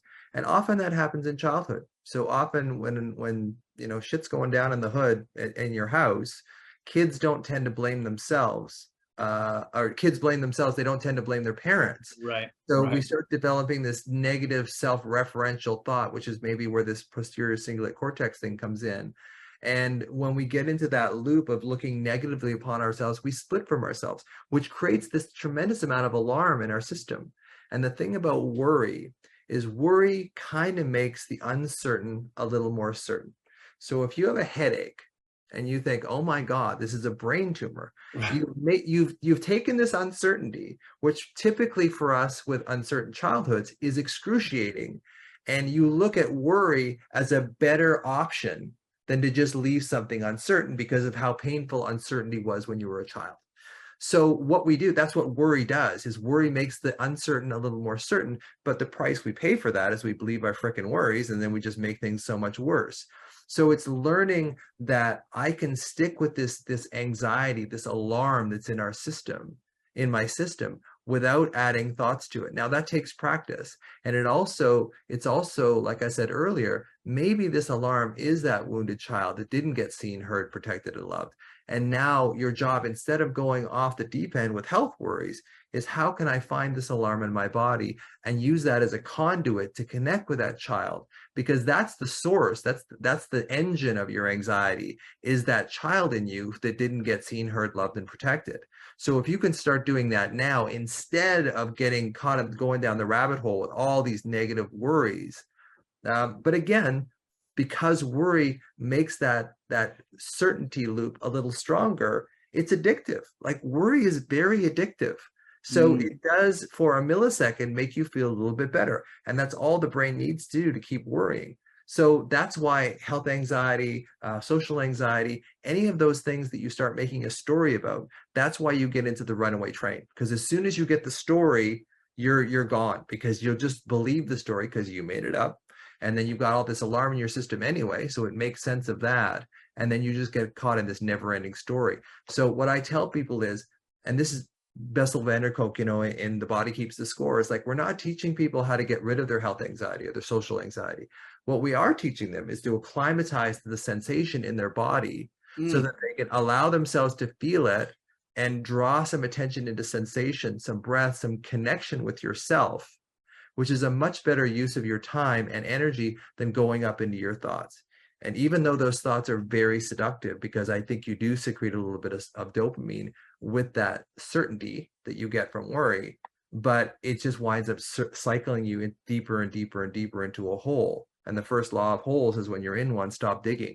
So it's can you allow that alarm in your system and be compassionate and connected to that alarm? Because again, Dr. Russ's woo, parts, I do believe that alarm in your body is a remnant of your younger self that didn't get the attention and love that they needed. So give it to them now. And if you fix that source, the health anxiety just fades away, because there's nothing left to feed it there. You're actually getting at the root cause, as opposed to treating the worries. And I'm going to say one more thing. So if you have a fever from an infection, the fever isn't the problem. The infection is the problem. So the fever is kind of like the worries. That's the superficial effect of the affection. So you can give Tylenol to people, you can bring their fever down, but you're not doing anything for that underlying infection. So it's kind of like the alarm in your system is the infection. So you treat the alarm, the root cause of it, and then the symptoms just fade away because they don't have any alarm left there to feed them anymore. Now, that was a long kind of explanation. I hope people kind of followed that. But that's really my theory of how you recover from anxiety, is you start acclimatizing to the sensation of your body, and you don't allow your thoughts to just get completely out of control by directing your energy into sensation. Because that'll pull you into the present moment, because all worries about the future, when you pull yourself into the present moment, you pulled yourself away from those worries. Well, all I have to tell you is, could you smell that smoke? Can you smell it? Because that's what's coming out of my stop ears. me. Yeah. I am like I have like 417 thoughts. I'm going to try to narrow it down to the 2. Okay. I'm going to, there was a time in my life where I was concerned and freaked out and worried and anxious about everything. Okay. And I want to, rudimentally, well, that's not the right word, break it down into 2 categories: people and things. Okay. All right. And so I was, and I'm sure there's a lot, and I meet people and talk to them all the time. So many people are so worried still as adults about what other people think of them. Yeah. I mean, there's that anxiety of how you present yourself and how people perceive you, and there's this mental gymnastics that goes on based on wanting to be liked. You know what I mean? And people probably like people, more than they know, but they get themselves and they go into this this spiral of not just in relationships, but strangers and people, wherever people, however you encounter people. And the Yeah. other thing is things, like things like COVID, for example. I'm sure there's several hundreds of millions of people around this world where there was this unknown entity, and there's all this information, some of it real, some of it fake, whatever, and all this stuff was coming in at folks, and people were dying. You know what I mean? People who were doing everything right, they still died. People who never got vaccinated, never wore a mask, never had any issues, and there's all that conversation about it, right? I a while back, and this is and I won't go into my path on how I achieved this, but I'm dying to hear from you on these two things. Like for me, I still, of course, care what people think of me, but not 1/1000th like I used to. You know what I mean? I am my own man. I do what I want to do. I speak the way I want to speak. I behave the way I want to behave. People have their opinions, especially on the internet. I don't care. You know what I mean? Like, it doesn't do me any good. Doesn't help me grow. Doesn't help me improve as a human being. And I don't need to put my energy there. People will say terrible things, and I'm like, it's okay. You know what I mean? Not to say it does. Not to say I don't feel anything. But No, whatever it is that I do feel, it kind of comes and goes, and I move on, because I have a track record of being a fairly decent human being, and I help a few people along the way. The other thing is the things thing. Like right now, for me, I was with Beachbody for 20 years. I was broke. I lived in a 2-bedroom apartment with a view of a convalescent home. I could barely pay my bills. I had 60 grand in debt. You know what I mean? And I'm a grown man. I'm a 42-year-old man, and my friends live in big houses, and they got wives, and they got kids, and they got jobs, and they drive Mercedes Benz, and my car breaks down every half an hour because it's a 66 Mustang convertible, because I got it because it looked cool, but the brakes are terrible, and the transmission's bad, and the engine burns out. You know what I mean? So there was a level of anxiety because I didn't know, but I did my stand-up and I did my improv, and I took those classes, and that helped me be the better trainer that I was. And I happened to meet a guy that introduced me to Tom Petty, and then it was Billy Idol, and they're like, oh, okay, life and meeting really accomplished people and seeing who they are and what they were doing and how they dealt with day-to-day life. I was just a sponge, you know what I mean? I wasn't technically in class. Most of these books are personal development books, you know what I mean? Yeah. So I was reading the books and going to the seminar and meeting these people. So the people thing, or being in front of an audience or in front of a camera, I don't deal with that anymore. But there's so many people who are still so hung up on how others perceive them, on top of COVID and financial issues and all those other things. Like, I don't know, maybe I'm asking, I don't even know if I'm asking a question here, but what would you say, category one, how would you tell people to work on the relationships they have, and how anxious they make those folks? Like for me, it was just living a life and being successful that helped me get through it. But others, that maybe they're not there yet. I mean, I think it's really making that connection with yourself. It really is making that connection with your younger self. Because I know for me, I grew up with a lot of insecurity. So I thought accomplishments, so I became a comedian and a speaker and a yoga teacher and a doctor and a neuroscientist. So, but none of them really, really made me feel grounded. I remember one of the stories that I tell is that I remember getting my medical degree, walking across the stage, and they tap you on the shoulder and they go, admit-o-te, which basically means you're a doctor now, right? And they handed me that parchment paper degree. And as soon as I felt that parchment paper, that dry paper in my hand, I thought, okay, what's next? What's next? And I've been studying for this for 10 years, so there is this thing in me that I thought accomplishment was going to save me. But basically, accomplishment helps things along the way, but it doesn't make you content. It makes you content for the time that you have it. So really, it's about finding that child. There's a reason why I said is finding that child in me who didn't felt seen, heard, or protected, and say, how can I give this? And it sounds cliche, of course, but how can I give this to myself? It's great to get it from because we need it from the outside too. Absolutely. But I think what we're doing a lot in this society with social media and the likes and all that kind of stuff is it's all skewed now. Like it's Mm, 90% external and only 10% internal. And mm, really, I mean, if you're going to live a more contented life, it's kind of like reversing that. But by the same token, successful people tend, not always, but tend to come from some level of angst, which drives them to accomplish it, to achieve, to do yep, more, yep. so there is that double-edged sword between like how much pain drives you. And I was talking about this earlier about carrots and sticks. I used to be a big stick guy when I was younger, and I would hit myself with the stick and go, you got to do this, you got to make this, and now I'm much more likely, hey, you know what, maybe write another book. What would you love about writing another book? And I've been thinking about that today. It's like, so what would I love about that?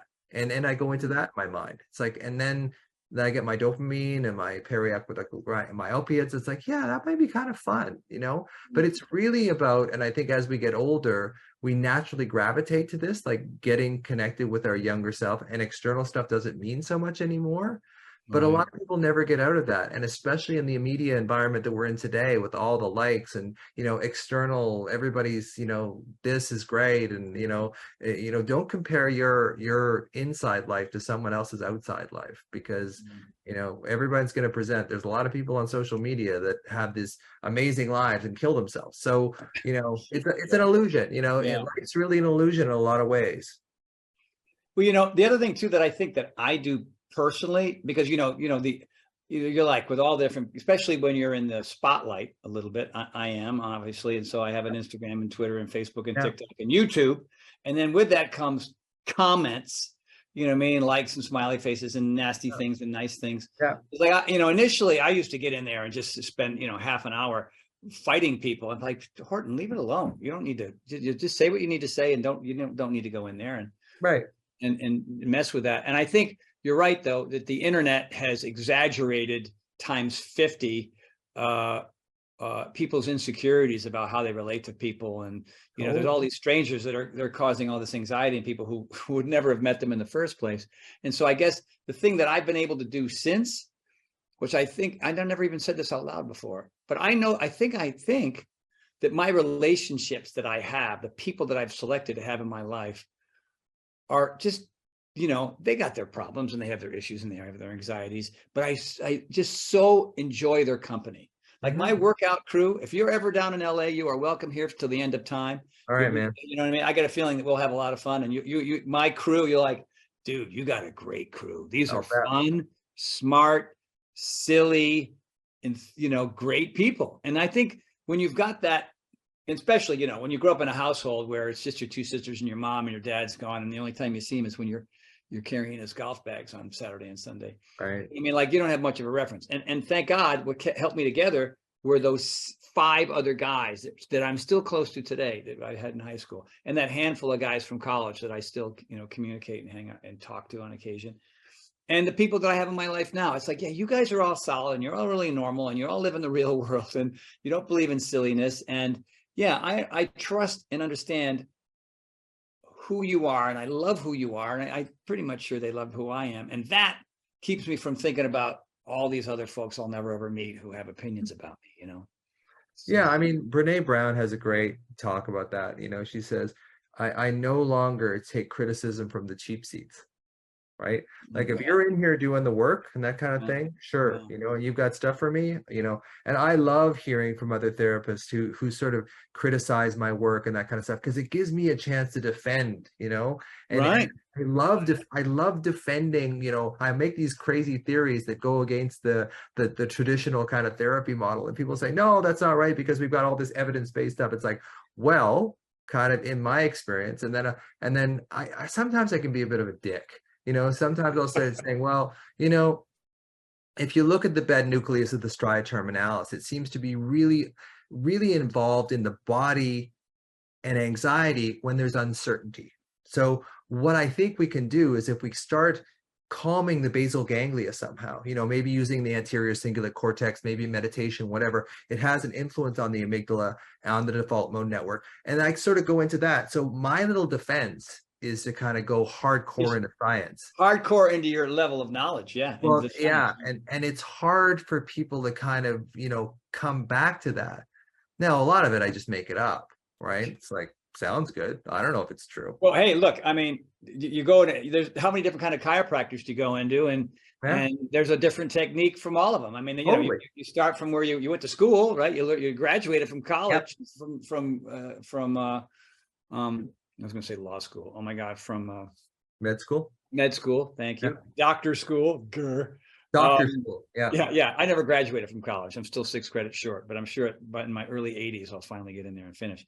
But yeah, so, it's like anything, like some surgeons get in there and they, like when I tore my biceps tendon, I went to see 2 guys prior. I didn't like what they were going to do. I didn't just go to the first guy. And finally, after talking to him and having it done, I'm very satisfied with the results. So you get, different doctors, different concepts, and if your patients are getting results, well, then who cares? And I think that's true. And I, so much of and we've made these tremendous advances in neuroscience in the last 20 years. I think we were saying this earlier. And a lot of these advances haven't really translated into clinical help for people. Well, that's what I was looking at your bio. You've seen it and done it and tried it, but it wasn't working for you personally. So, hey, look, if you got to reinvent the wheel. I mean, that's what I did with P90X. I reinvented the wheel.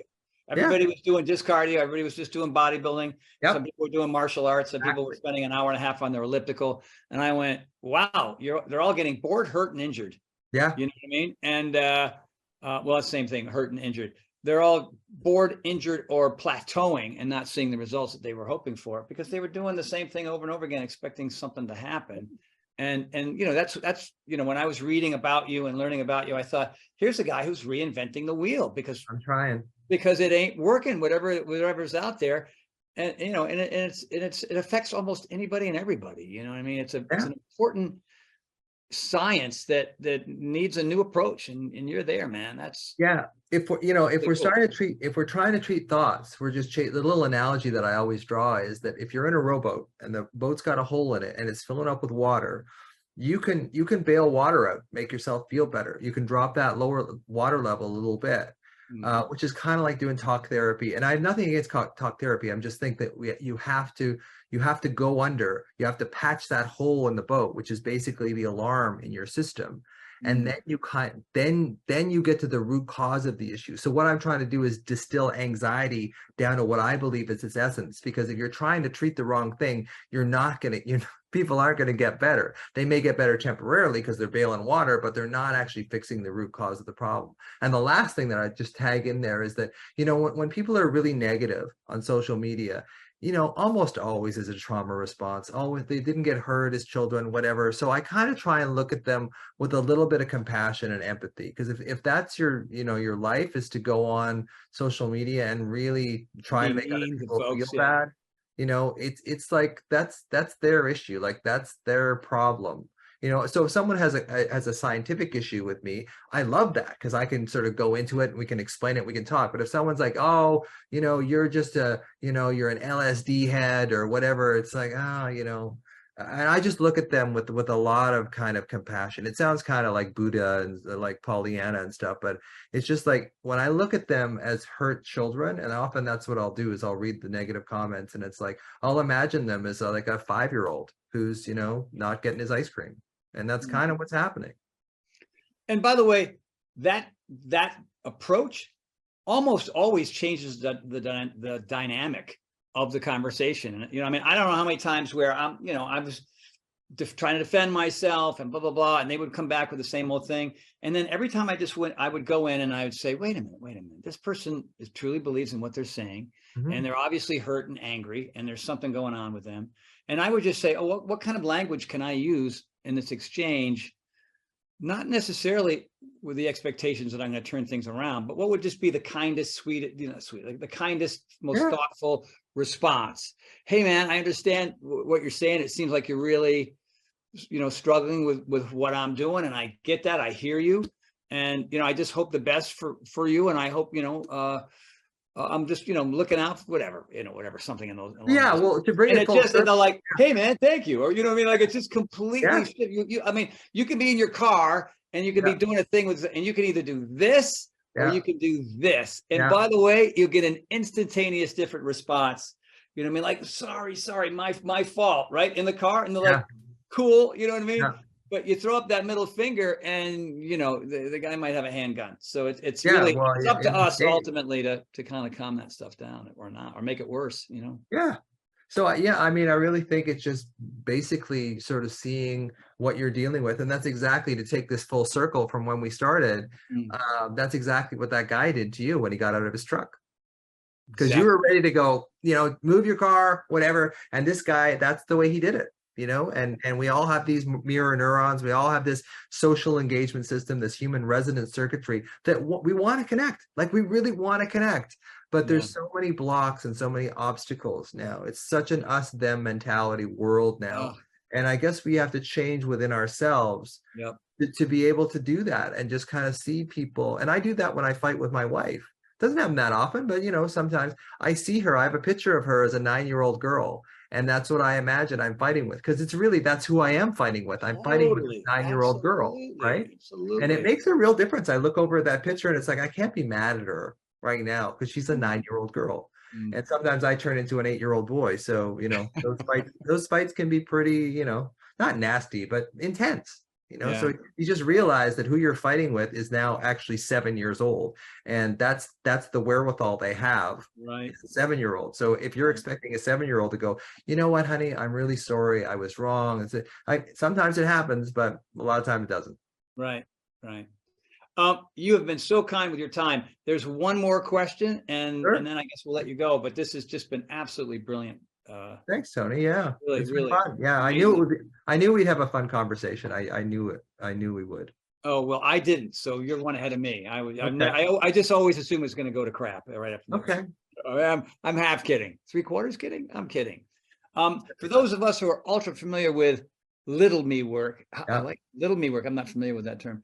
Yeah. How do you convince your little me to trust your core outer adult and stop hiding how they're feeling? And I think this is a part two. Can we speak to Somatic therapy. somatic Yeah. theory? What kind is most helpful for anxiety? Oh, Okay. that's a That's a big, it's two great questions at the end there. mm, So basically, how do you convince little me? It's just being consistent, being very consistent, and trying to make that connection. I have this little thing that I do with my anxiety peeps that I look after, is I get them to put a picture of themselves behind their bathroom mirror at the age their trauma occurred, or, at a period when they were younger. And then I mm, get them to talk to that little child in them. And then I get them to look at their own self in the mirror, and then go back and talk to the child again, and then go back to your own self. Because what you're doing is, that child doesn't know that you become a very successful, 64-year-old entrepreneur. He's still stuck back in, starting a new school, starting a new place. Like, I got to right. start this all over again, right? So Mhm. he doesn't know. So what you do is you gradually start introducing that, because if you start introducing, oh, I love you, inner child, you're so wonderful, like, that child is going to sort of go, that's too much. Because the Mhm. reason why that child has anxiety in the first place is they didn't get the love and attention that they needed. So they kind of mistrust love. So what happens is, adult you doesn't really want to, and I think I said this earlier, adult you doesn't want to go back and visit child you, because child you has all the pain.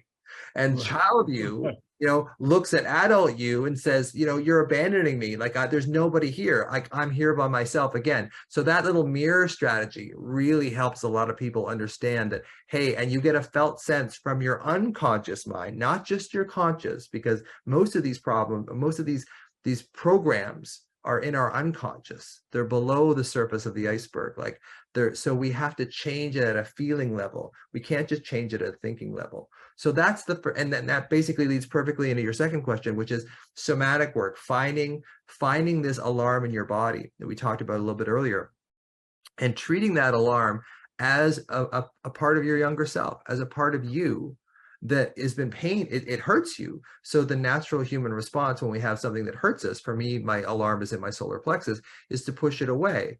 So if you had a child come up to you in a grocery store with their hands up because they had lost their parents, you would wouldn't think twice about picking that child up and comforting them, but we won't do it for ourselves. So there's a whole, reason why, cascade of reasons why that. So somatic work basically gets you into this sort of, where do I feel this in my body? And then because the body is a representation of the unconscious mind, we can reverse engineer that bodily sensation to take, one step back into the unconscious where these anxiety programs are held. And then we can start tinkering around with them a little bit. We can find them. But if you talk to consciously to an unconscious program, or in neuroscience, we call it a cortical process. If we try to use a cortical solution for a subcortical problem, doesn't speak the same language, the unconscious doesn't speak the same language, we're not really going to get a whole lot of benefit from that. But if we can get into the feeling of it, I think that's where somatic therapy really shines. The other type of therapy I really like is Dick Schwartz's internal family systems model, where we say, okay, Tony, like, let me speak to the part of you that had to start at a new school so often, that felt like you were always running uphill, that you always had to make these connections. Let me speak to that part. And sometimes, and then there's another part that protects that part. So there's a real intricate dance. And that's why I really like the combination of somatic work, internal family systems work, and to some extent, I support psychedelic work, because psychedelic work gets around that protective ego, because that protective ego won't actually let us feel it. And if we can't feel it, we can't heal it. So not that I'm a big... Is psychedelic work basically LSD? LSD is one of them, psilocybin, ayahuasca, peyote, there's a bunch of different ones. But Right. Basically what these do I have to throw up to get there? No, I did ayahuasca. I didn't throw up once. Oh, no kidding. Okay. But it was the most horrendously frightening period of my entire life. Like, I've had panic attacks before, and it was 100 times worse than any panic attack I've ever had in my life. While you were doing the therapy? While I wasn't I did ayahuasca kind of with this shaman, so it wasn't supposed to be like therapy. I know now that the psychiatrists are really starting to get into ketamine therapy, and that's a psychedelic as well. So you're under these sort of Western medicine type conditions with these ancient medicines. Right. And I'm still kind of, waiting to see how that kind of plays out. So it's a very interesting field. So I think psychedelics, somatic therapy, and internal family systems work, I think were the most successful things for me with my intractable anxiety of like 30 plus years. They were the most effective things for me. And I didn't really get a whole lot of benefit from CBT or cognitive therapy. Not that I didn't get any benefit. I think it is helpful to have that cognitive structure, because we are cognitive beings. But as far as healing, I mean, I think the cognitive stuff helps you cope, but the feeling stuff is really what helps you heal. It's interesting. I think 60 Minutes did a piece on the various psilocybin or LSD or whatever. Yeah. And they talked to some people who had been through the process. One gal in particular just stuck in my mind. She had stage 4 pancreatic cancer, uncurable. And, she knew she had it. She was going through chemotherapy, all these different things, and was just, at wit's end. I mean, just, she went through that, and, obviously her outlook was, her fear was death, obviously, and then how she was going to die, and, how bad it was going to all feel. And after she went through it, she was like, I don't have any of that anymore. It's just like death was not even an issue for her. I thought to myself, wow, what a transformation having just done that. Let me ask you. Yeah, go ahead. Go ahead. No, go ahead. What are you going to say? Oh, just that. Well, that's what psychedelics do, is they blur the boundary between self and other. So you feel connected to everything. That's one of the things that psychedelics do. And they blur the boundary between the conscious and the unconscious. So all these unconscious programs that have been running your life now start coming into view a little clearer. And now you may be able to sort of move them around a little bit. So I think that's one of the reasons why, if you have an unconscious, like a tremendous, horrible fear of death, and then you kind of see that you're actually a part of everything, and there is really no death. There's just a transition into another space or whatever. I think we come to almost this philosophical conclusion that, life is temporary. There is this sort of other place that maybe we go to, maybe we don't, but now the uncertainty isn't there so much anymore, because I've experienced at a felt level, at a sense level, that I'm just connected to everything anyway. And I think that's one of the beneficial effects. There's more, but I think that's one of the beneficial effects of psychedelics for death anxiety, for sure. Well, the one takeaway that I think I've come up with is that if you look at trauma and the anxiety that trauma has caused from childhood, and you look at the vast majority of folks who, as they get older, you know, the process from going to the optimistic 20-year-old to the pessimistic curmudgeon of the mid-60s and beyond. Sure. It's like, are those folks with early onset to terminal curmudgeon disorder, are those folks that just didn't deal with those things throughout their life? So because you look at somebody who's like, and you see them as a little child, those are one is the antithesis of the other, right? And so, but somewhere along the way, you got this whole lifetime where you can begin to kind of deal with some of the things that are really, you know, where you're struggling, that maybe, you know, it's possible to the minute you see that truck and you don't know who owns it and why, you're like, oh, look at this cool truck with this, I wonder what they're having. I hope they're having a great run out there, and just go and bring your garbage cans in and just not make you crazy. Well, you make a great point, Tony, because I mean, I think a lot of anxiety is basically uncertainty intolerance, right? Because and it just breeds on itself. You know, like uncertainty just breeds more uncertainty, which of course becomes this never-ending thing, which of course blows up your mind and your body, and you just can't get a hold of it. So it's really learning how to embrace that uncertainty. And Kyle Cease talks about this too. Kyle Cease is a you know, transformational speaker, and he's a comedian, and he does great work. And he talks about adding "and I love that" to things that you don't like. You know, so it's like, oh, I'm having this horrible anxiety right now, and I love that. Love that. You know, because basically what it does is it turns your perspective 180 degrees. So you're no longer a victim anymore, like I was talking about before, as far as, you know, survival mechanisms versus growth. So you turn this around. It's like, oh, I love this. I love uncertainty. And if you can learn how to love uncertainty, a lot of your anxiety will fade away. Now that works short term as well. So you have to really fix it in your body and find that younger version of yourself too, if you have chronic anxiety.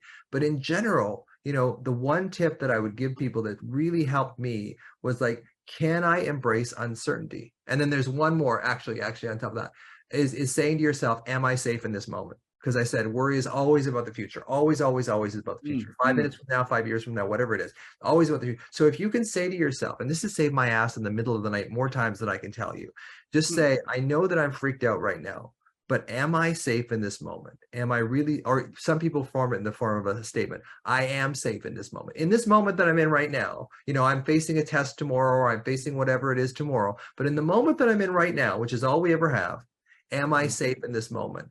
And that really, that's the thing that my daughter told me, like, out of all the things, Dad, she says, that you've taught me about, because she has struggles with anxiety a little bit too. He says, out of all the things that you've taught me, that has been the thing that stuck with me the most. Like, am I safe in the moment? And she says, I can use that in the middle of the day, middle of the night, whatever it is, but it's always something that I can really ground myself with. As much as I'm freaked out right now, my body's losing it.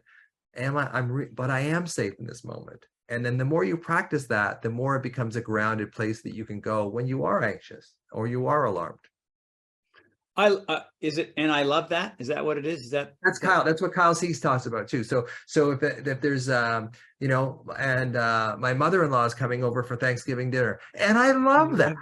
You know. Well, you know why I love that. I love that because for me it takes my brain right to the place of, here's a thing that I've struggled with. Yeah.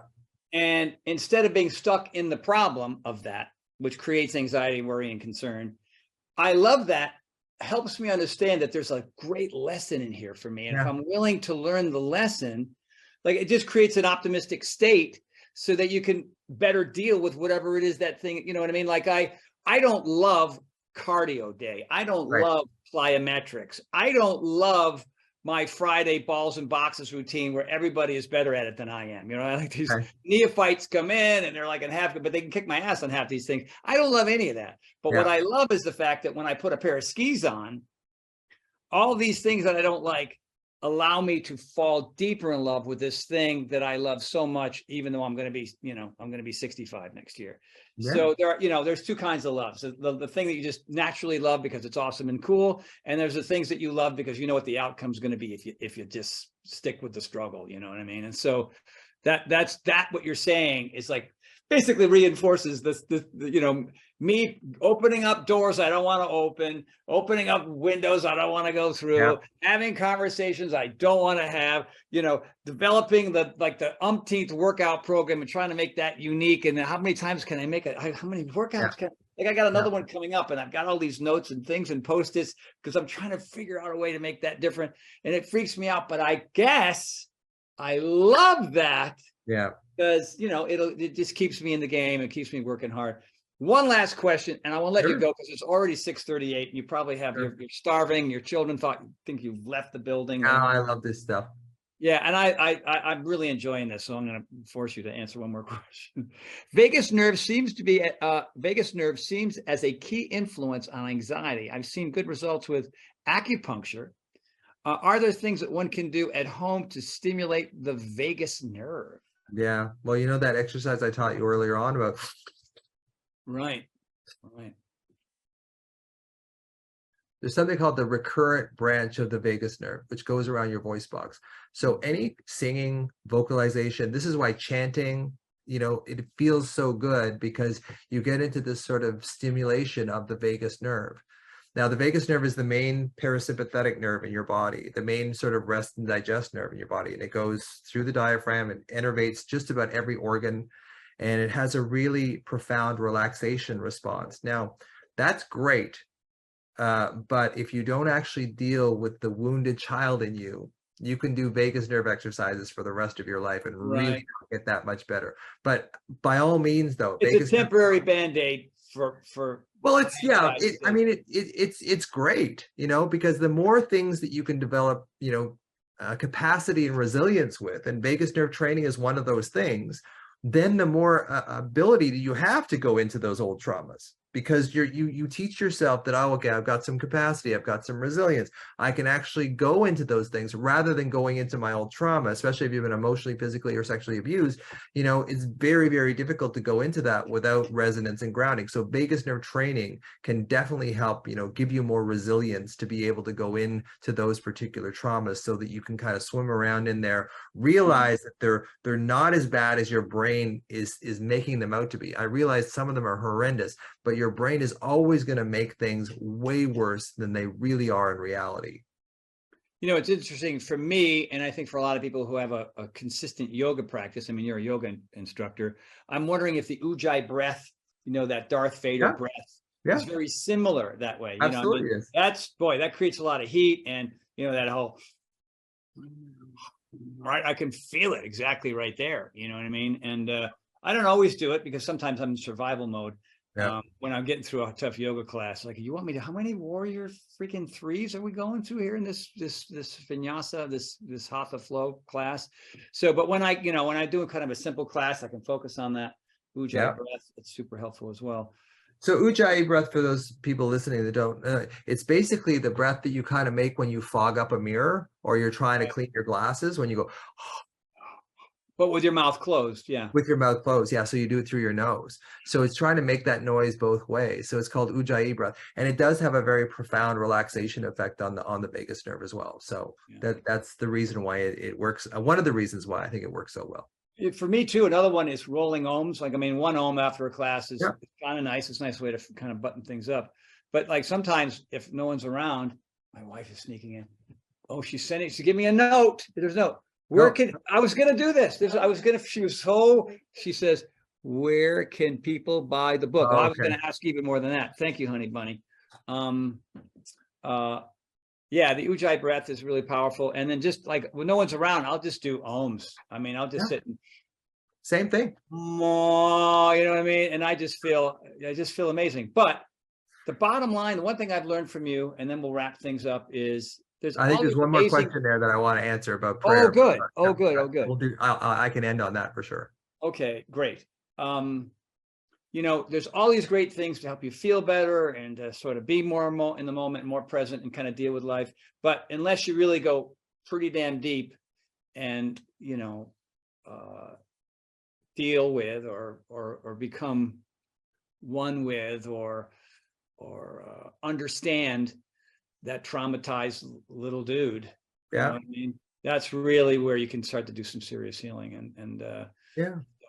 All right. You want to read it or you want me to? You can read it. All right, let's see here. Question: have you seen any studies about the impact of prayer on anxiety? Tony, please announce where we can. Okay, there you go. And I'll do the last one. Yeah, there are studies. I can't name them right now, but I know just having faith in general, people who tend to have religious faith tend to have less anxiety. Now, that's a very global statement, but just having faith in general, because again, faith is really uncertainty tolerance. That's my little scientific way of breaking faith down, is it's really when you have faith, when you think someone else can actually, or something else is actually handling this for you, it's so much easier to handle anxiety, because so many of us who had anxiety as children, we develop this unconscious sort of alpha syndrome that everything is up to us. No one's really there to help us because they weren't there to help us when we were younger. So we have this program in our head that you have to do this all yourself. No one's there to help you. So faith is one of those things where you kind of go, hey, maybe someone else is helping me. And just that ability brings us into a reframe where we can start making more positive sort of neurochemicals so we don't get down the rabbit hole again as far as that kind of stuff. But prayer itself is really intention. It's really, that's what it, and the subconscious mind loves intentions. The subconscious mind, if you leave it alone, it will cause, it's like a puppy, in your house. It'll cause a lot of damage if you leave it alone and it's agitated, right? But if you give it an intention, and prayer is an intention, having gratitude is an intention, saying, and I love that is an intention, but really feeling the emotion behind that. You can't just say, I am abundant, I am abundant, I am abundant, I am abundant. That's not going to work. But if you say to yourself, I am abundant, and you feel it, because the energy of it, the emotion of it is what changes your subconscious or unconscious mind. It's not the words, which is analogous to sort of the therapy again. Cognitive therapy kind of changes the words, but unless you want to really heal, you really have to get at the unconscious underpinnings of that. And cognitive therapy is wonderful. I'm not against it. It's just that alone, it's really not going to heal you. It'll help you cope, but it won't help you really heal. Right. When it comes to intentions, and this goes back to something that I was saying earlier to you, is when I was poor for quite a long time, I wouldn't do anything for free. Everything I needed a $sign attached to it. You know what I mean? You want to come to my house and work out solo? It's 15 grand for an hour. You know what I mean? It was all about that. And then I realized, wow, this is at some point, I don't know what it was, some event in my life where somebody asked me to do something for free, and I found out what the organization was, and I said, yeah, of course. And I felt so much better because I donated my time to an organization that was really looking for my insight. And I was I was there, and I took pictures, and I signed autographs, and I hung out way past the time, and it was just an amazing experience. And I thought, oh yeah, that's what a good, decent human being would do. And I'm not just doing it so I could, check that box. I was doing it because it just made me feel great. And I go, wow, I want to keep stacking those up. Like last night, I don't know why my TV just went on. Hold on, everybody. No. Well, you make a good point, and I'll talk while you're fixing your TV there.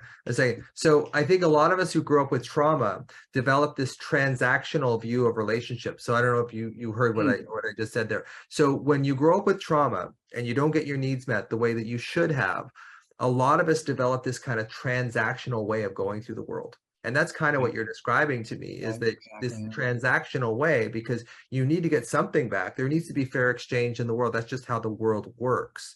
So I think that we become very transactional, those of us with trauma. And I think to get outside of that is you start thinking about other people, and then you start really connecting about what do I need? What do I need at this moment?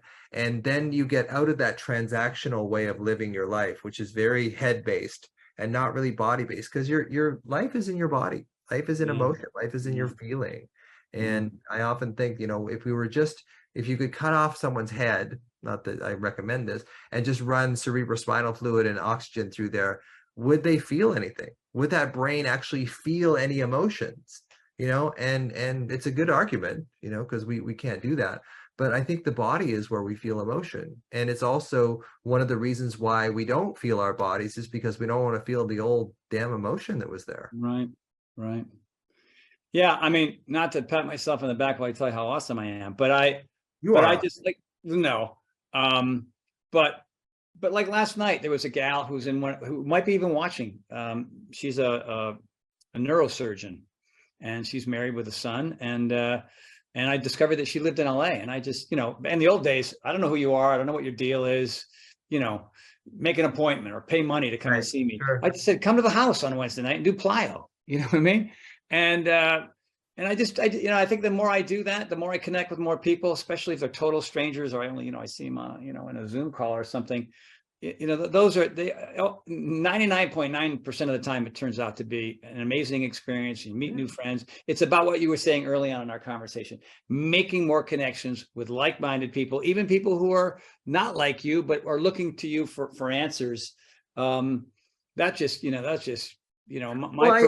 purpose has been to help other people find theirs. And if I can do that and make those connections, then.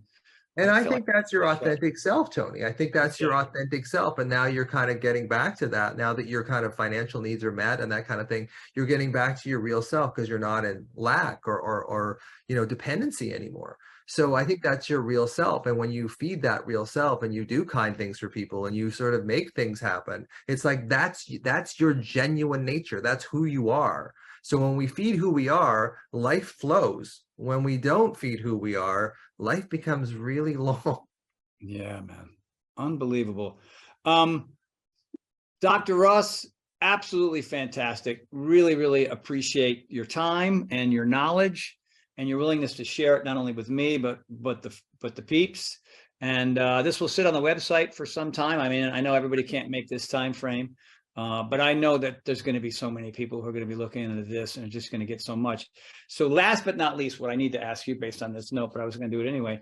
How do people find you? I mean, do you have a website? Obviously, what's the best place to go buy your book? I'm going to rush right out and get it for sure. Everything. I'll send you a copy, Tony.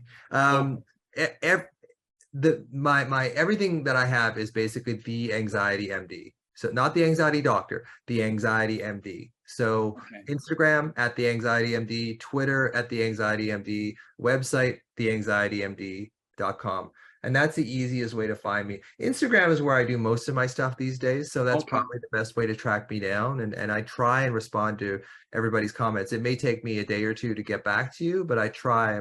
It's getting, my account has gone from like 22,000 in August to it's like almost 100,000 now. So it's like the comments and everything, like you must have gone through that too, where it's just like so many more comments and so many things. So I try and keep up, but there'll be a point where I can't. But I really do like, connecting with people and show them that there is another way of healing your anxiety, and it's not from traditional psychiatry or psychology. I went through that for 30 plus years, and yeah, it helped me cope, but it didn't help me heal. So that's why I wrote this, because it's basically my own little journey that I had with anxiety and LSD and all the different things that actually did help me heal, as opposed to a bunch of stuff that didn't.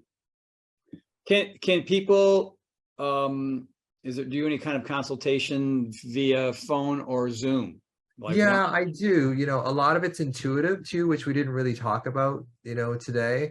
So it takes a lot out of me. So I only do like 1 or 2 a week. Yeah, I can see why it would. Yeah. I really go into your body, and my little superpower is I can find where your anxiety sits, and I can find the reason behind it.